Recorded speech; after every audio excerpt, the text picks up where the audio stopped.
Session 8 hari ini yaitu terkait dengan rantai pasok dan logistik pada pembawa barang kiriman atau penyedia logistik, ya.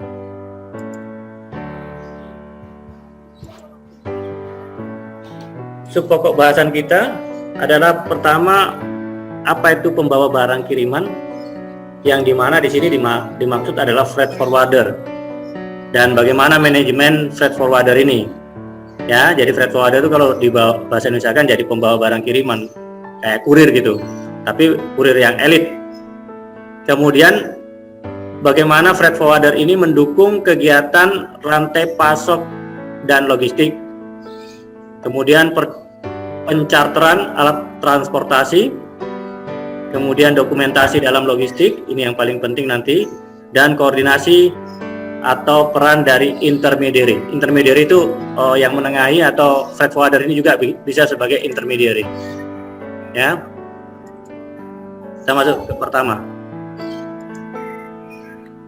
Freight forwarder sendiri itu disebut sebagai cargo agent biasanya, ya. Dia memiliki kontrak dengan maskapai penerbangan atau airline, ya. Jadi maskapai penerbangan itu punya kontrak sama dia. Bukan hanya maskapai penerbangan, juga termasuk shipping line. Shipping line itu maskapai pelayaran atau pelayaran, ya. Nah, dia untuk menyediakan kargo yang udah dikonsolidasi dan untuk alokasi ruang kargo yang harus diisi, ya. Ini freight forwarder. Kemudian dia adanya konsinyasi konsolidasi bisa melibatkan 3 kiriman termasuk penerima dan pengirim yang berbeda. Jadi bisa saja dalam 3 kiriman itu dijadikan satu, dikonsolidasi, digabungkan, ya. Jadi 3 kiriman dari 3 penerima, dari pengirim yang berbeda, A, B, dan C. Kemudian penerimanya juga itu 3 penerima yang berbeda. Itu bisa digabungin dalam satu kali kiriman, satu dokumen. Nah, itu disebut sebagai konsolidasi. Nah, setiap konsinyasi ini diperuntukkan untuk wilayah yang sama. Jadi wilayahnya harus sama nih. Nah, boleh dicampur tapi disesuaikan dengan kompatibilitas. Jadi kargonya pada saat dimuat bisa digabungkan atau dicampur. Keterbatasan ini, keterbatasan dalam konsolidasi ini ada karena berat dan dimensi umum kargo, ya. Agent dia menyiapkan manifest barang atau kargo. Jadi dia akan menyiapkan daftar barang atau kargo yang akan dikirim, yang akan menyertai daripada airway bill udara atau master airway bill, ya. Selama penerbangan itu airway bill ini harus ada, ya, sebagai dokumen utama. Dan dia akan juga menerbitkan host airway bill. Ini Anda lihat nih, ada master di sini milik daripada T Airways, dan di sini ada host airway bill punya cargo agent. Ini cargo agentnya OIA Global, ya. Dia menggunakan T Airways, ya. Jadi host airway bill ini akan diterbitkan untuk setiap pengirim atau shipper, ya, atau pengirim barang. Dan agent ini akan mengenakan tarif inklusif, yang mana dia akan jauh lebih rendah, ya. Jadi sebagai agent itu biasanya akan dikasih komisi dari penerbangan atau pelayaran, sehingga dia bisa memiliki harga yang lebih rendah dibandingkan kalau langsung booking ke penerbangan atau ke pelayaran, ya. Itu yang penting Anda ketahui. Kemudian freight forwarder ini mendukung kegiatan rantai pasok dan logistik, pasti, ya. Di mana freight forwarder ini bisa memiliki kemampuan memindahkan barang dari satu negara ke negara lain. Dia memiliki afiliasi, punya gabungan asosiasi, punya rekan partner di luar negeri. Dan dia, freight forwarder ini, menerima fee dari eksportir. Ada, tentu dia dapat fee, ya, karena dia sebagai pelaksananya. Dan biaya layanan itu adalah biaya ekspor yang sah dan harus dituangkan ke dalam harga kontrak. Jadi biaya itu nanti dimasukkan ke dalam airway bill atau PEB, ya. dibebankan kepada pembeli. Pembelinya bisa sebagai consignee ya, gitu. Nah, selain itu mungkin menerima biaya perantara. Dia juga sebagai broker atau intermediary, dia dapat biaya komisi sebagai perantara. Atau potongan harga, yang tadi saya bilang, potongan harga dari perusahaan pelayaran atau penerbangan, dapat komisi. Ya. Nah, freight forwarder ini komisi dibayar oleh pihak pelayaran atau penerbangan. Karena kontrol dari freight forwarder sebagian besar ini pengiriman lebih kecil, ya. Nah, dia menggunakan less container load, ya, kurang dari 1 kontainer ya. Nah, ini 17-18% dari bisnis ini menggunakan LCL. Nah, pada beberapa tahun terakhir, freight forwarder ini telah masuk memiliki kekhususan. Ada bidang packing khusus dia untuk pengemasan, ada yang bidang pergudangan, dan ada yang pengangkutan barang aja. Jadi ada juga yang mereka punya main bisnis seperti itu ya. Dan ini tentunya melibatkan transportasi darat ya, mengirim dari gudang ke pelabuhan akan melibatkan transportasi darat. Nah, selain itu semakin banyak agen yang memiliki ISO container. Jadi agen juga memiliki ISO container ya, kontainer yang udah memiliki standar dalam layanan internasional. Nah, biasanya 20 feet ya, itu pasti ada dia, memiliki beberapa. Dia bisa menawarkan konsolidasi reguler ya, pengiriman yang reguler, kemudian seiring bisnis eksportir ini tumbuh, eksportir cenderung melakukan lebih banyak.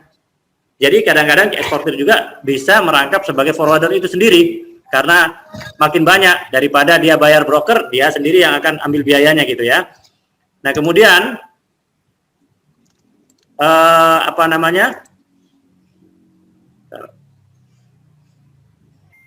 saya kembali lagi ke pengirim barang ini bisa membantu eksportir dari yang sangat awal. Dari awal dia bisa membantu. Jadi dia bisa membantu dari awal sebetulnya ya. Jadi shipper ini bisa membantu eksportir. Agent ini bisa membantu eksportir dari awal sekali ke luar negeri dengan menjadikan bantuan dalam mempersiapkan perhitungan. Jadi biasanya pengirim itu akan diskusi berapa biaya kirim dari door to door atau port to port. Dari agent itu akan memberikan perhitungan quotation sehingga dipertimbangkan, oh ini bisa layak dilakukan atau gimana gitu ya, atau masih bisa dipertimbangkan mana yang lebih murah ongkos biaya-biaya yang lain gitu ya.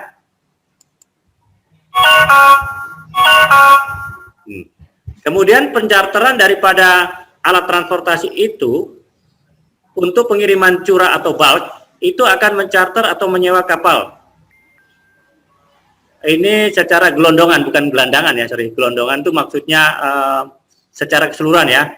Nah, pedagang atau organisasi yang menyewa kapal tersebut disebut sebagai pihak pencharter. Sebagai banyak uang yang akan dibayarkan sebagai biaya sewa ini ya. Pemilik kapal dan piagam atau sertifikat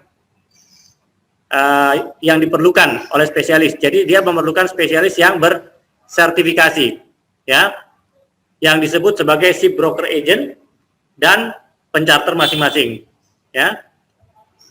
Mereka akan mensurvei pasar, bernegosiasi dan menyimpulkan transaksi. Biaya dari chartering karena itu persaingan bebas, maka dalam bisnis gelondongan ini, maksudnya gelondongan ini yang secara bulk tadi ya, berfluktuasi dari hari ke hari sebagai respon terhadap variasi pasokan dan permintaan ya. Kemudian kontrak formal disusun antara pemilik kapal dan piagam itu atau sertifikat itu dikenal sebagai carta partita, bukan pesta ya, maksudnya partita itu bukan, tapi part itu pihak-pihak yang terkait gitu ya. Nah, di zaman Romawi kontrak ditulis dalam rangkap 2 pada selembar perkamen, dibagi menjadi 2 dan piagam dan pemilik kapal masing-masing memiliki salinan kontrak jika terjadi perselisihan. Kedua bagian ini harus terjadi dan cocok untuk menguji apakah asli dokumennya itu asli ya. pihak penyewa tertulis paling awal di British Museum tertanggal, nah ini ada awalnya AD 236.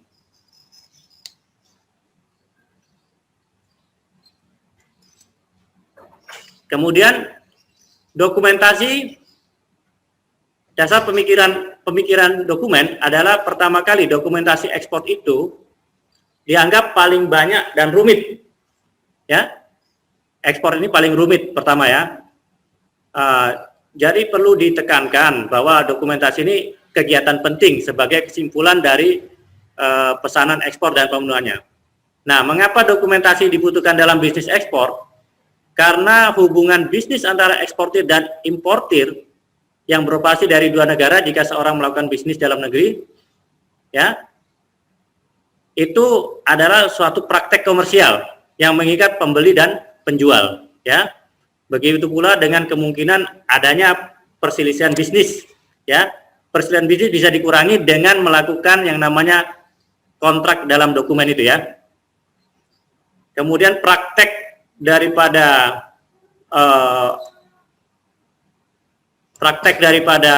sistem hukum yang berbeda di tiap negara ini untuk memastikan kepentingan masing-masing pembeli dan penjual adalah dilindungi. Kemudian formalitas dokumen itu tertentu menjadi penting, ya. Maka di sini pasti setiap negara memiliki undang-undang perdagangan sendiri, ya, yang mengatur impor dan ekspor. Nah, sehingga eksportir ini harus mematuhi undang-undang yang ada di negara kita maupun di negara lain, ya. Nah, kemudian perspektif komersial. Perspektif komersial, kalau kita lihat di sini, ya, perdagangan ini melibatkan dua perusahaan bisnis, ya, yang berada di berbagai negara, dimulai dengan suatu kontrak, ya, disebut sebagai suatu kesimpulan itu kesepakatan maksudnya, ya, kesepakatan yang dibungkus dengan kontrak ekspor. Dalam sebuah kontrak ini tugas eksportir adalah mengapalkan barang, ya, mengirim barang ini sebagaimana disepakati, termasuk pengemasannya, ya. Kemudian pada sisi lain tugas importir juga ini mengirimkan nilai jual. Nilai barang itu, nilai pengiriman itu sendiri ke eksportir, ya. Tugas importir ini mengirimkan nilai jual. Jadi importir ini juga bisa mengirimkan nilai jual ke eksportir sesuai dengan persyaratan pembayaran yang disepakati. Karena yang punya uang itu biasanya importir, ya. Importir punya uang lebih banyak karena dia butuh barang itu. Nah, dalam proses pergerakan barang secara fisik dari eksportir ke importir adanya remitensi nilai penjualan dalam urutan yang terbalik, ya. Jadi tidak eksportir maupun importir secara pribadi dan fisik yang terlibat, ya. Barang ini serahkan ke perusahaan pelayaran atau penerbangan dengan diberikan tanda terima. Tanda terimanya nanti itu bisa sebagai yang disebutkan tadi RW bill, ya. Nah, selanjutnya barang ini kan ada kemungkinan rusak di perjalanan. Maka tentunya diharapkan pihak eksportir meminta kepada pengirim, ya, itu untuk memiliki melakukan dokumen yang namanya polis asuransi, ya, mengasuransikan barang itu, ya. Nah, ini akan melindungi kepentingan importir dan eksportir. Jadi dua dokumen tadi, baik itu kontrak ekspor maupun polis asuransi ini akan melindungi kepentingan importir dan eksportir, ya. Kemudian berikutnya perspektif hukum. Selain kebutuhan komersial, dokumen ekspor juga memiliki legal perspektif, ya. Nah, ini yang penting. Legal perspektif ini mengatur ekspor impor perdagangan, pergerakan devisa, ya. Nah, kepatuhan terhadap peraturan ini mengharuskan dokumentasi ini memiliki legal, ya, perspektif legal di bawah perdagangan bilateral multilateral, ya. Nah, untuk mengekspor produk tertentu ke negara yang mengoperasikan sistem generalized preferensi ini, ya, ini sertifikat GSP akan memungkinkan importir membayar konseksional tugas. Ini disebut sebagai generalized system of reference. Ini certificate of origin. Ini disebut seperti ini dokumennya contohnya, ya, sertifikat of origin, sertifikat asal. yang menyatakan aslinya barang ini ya. Kemudian perspektif insentif, di mana yang keempat ini menjadi bagian integral dari kebijakan sejumlah negara. Ya, insentif ini diberikan untuk aktivitas ekspor biasanya. Ini untuk menstimulasi supaya orang atau pemilik barang ini akan mengirim barangnya. Ya. Nah, kemudian perlu dicatat untuk membuat klaim ini eksportir harus mengajukan aplikasi pada form. Ya, jadi kalau terjadi klaim, dia harus mengisi klaim form ini. Ya. Kemudian ini yang disebut sebagai master dokumen. Master dokumen atau master RW bill. Di sini dilihat ada beberapa poin data yang harus diisi. 1 sampai 30 poin. Di dalam dokumen itu data-data yang harus dilengkapi. Ya. Nah, ini disebut sebagai Align Documentation System ya. Nah, 2 dokumen master ini juga diperlukan Bea Cukai juga memerlukan dokumen seperti ini juga ya untuk mengklarifikasi ya. Kemudian dokumentasi dalam, kita lihat lagi, dalam logistik, pentingnya dokumentasi itu dalam pengelolaan logistik ya. Dokumen ini dipersiapkan dan diserahkan untuk kelancaran pergerakan barang dari satu negara. Jadi verifikasi menggunakan dokumen ini sangat penting pada saat barang itu mau keluar maupun mau masuk ke suatu negara. Nah, nanti Anda juga akan belajar bagaimana kewajiban komersial dari eksportir dan importir, berbagai legal dan dokumen lainnya yang terlibat dalam perdagangan ekspor maupun impor. Dan ini adalah dokumen standar yang harus dipelajari atau dipahami, seperti faktur, packing list, CO tadi, manifest, shipping order, tanda terima atau handover record atau form, shipping invoice, port trust document, insurance, marine insurance atau asuransi kelautan, declaration form, kemudian di sini ada sertifikat asuransi kelautan kalau dia lewat laut, kemudian ada nomor bukti resi yang harus dicatat, post parcel receipt, kemudian rekening pertukaran uang, money exchange account, kemudian koordinasi. Yang terakhir adalah koordinasi peran daripada intermediary. Ini merupakan suatu insentif untuk pusat logistik berikat. Kemarin ada pertanyaan ya di exam itu, apa itu PLB ya. Pemerintah menawarkan sejumlah insentif bagi investor yang tertarik mengembangkan kawasan pusat logistik berikat. Salah satunya penangguhan bea masuk barang impor. Nah, dengan insentif ini diharapkan pengusaha ini yang awalnya menyimpan barang di gudang luar negeri memindahkannya ke Indonesia ya. PLB ini adalah salah satu agenda dalam kebijakan pemerintah jilid 2 ini ya. Nah, kemudian PLB yang pertama udah dibangun di Cikarang untuk logistik manufaktur dan di Merak, Banten untuk bahan bakar minyak. Pemerintah juga memastikan 14 kawasan industri itu sedang dibangun dan selesai tahun 2019. Baik, itu tadi terkait dengan season 8. Ini yang Anda lihat sekarang. Anda lihat di layar Anda RW bill ya? Betul? Iya, Pak. Seperti it is agreed that good described herein are accepted in apparent. Nah, ini Anda harus pelajari nih. Maksudnya apa ini? Ini adalah legal declaration. Ini yang di depannya nih. Ini pernyataan hukumnya, perspektif hukumnya seperti ini ya. Ya, ini kemudian ada juga di sini insurance segala macam, tapi nggak begitu penting. Nah, ini juga ada pernyataan certified that particular. Ini adalah pernyataan-pernyataan hukum. Nah, dibalik daripada cover RW bill ini, di belakangnya itu ada lagi klausa, namanya term of condition. Kita lihat belakangnya. Ini yang pertama, yang tadi yang di depan ya. Sebagaimana disetujui bahwa barang yang digambarkan itu telah diterima dan kelihatannya baik, ya kondisinya gitu ya. Nah, kemudian ini ada peraturan di belakangnya. Di belakang dokumen itu ada peraturan lagi.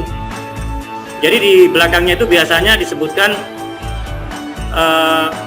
dasar hukum daripada legal perspektifnya nih.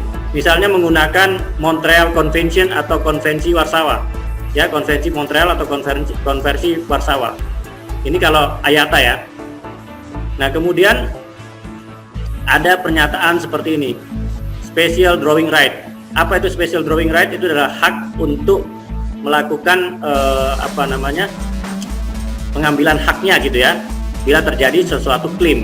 Tadi kan bicara tentang klaim ya, monetary fund. Ya, ini ditentukan oleh IMF ini, International Monetary Fund. Ya. Kemudian ada lagi peraturan di bawahnya. Kalau terjadi apa-apa, misalnya ini ada batasan daripada tanggung jawab carrier, pengangkut. Kalau terjadi kerugian, kerusakan atau keterlambatan, ya. Kemudian ada claim restriction, ya. Ada hak-haknya, ada peraturannya, ya. Kemudian ini ada batasannya, digantinya berapa SDR per kilogram, ya. Kemudian ini nanti ada tugas Anda untuk mempelajari dokumen ini, kemudian mengkonklusi apa-apa aja di dokumen ini nanti saya sampaikan di kuis nanti ya. Nah, ini kalau terjadi kerusakan kargo sebaiknya dilakukan dilaporkan secepatnya dalam 14 hari. Kalau misalnya terlambat dilaporkan lebih dari 14 hari, klaim itu tidak akan dipertimbangkan. Bisa jadi tidak akan dipertimbangkan atau tidak diproses. Kalau terlambat datang barangnya dalam 21 hari. Bila tidak diantarkan atau dianggap ini kok hilang, dalam kurun waktu 120 hari akan dilakukan klaim atau klaim bisa diproses. Ya. Nah, ini adalah suatu contoh bagaimana legal action itu dilakukan. Baik, dari sini ada yang bertanya?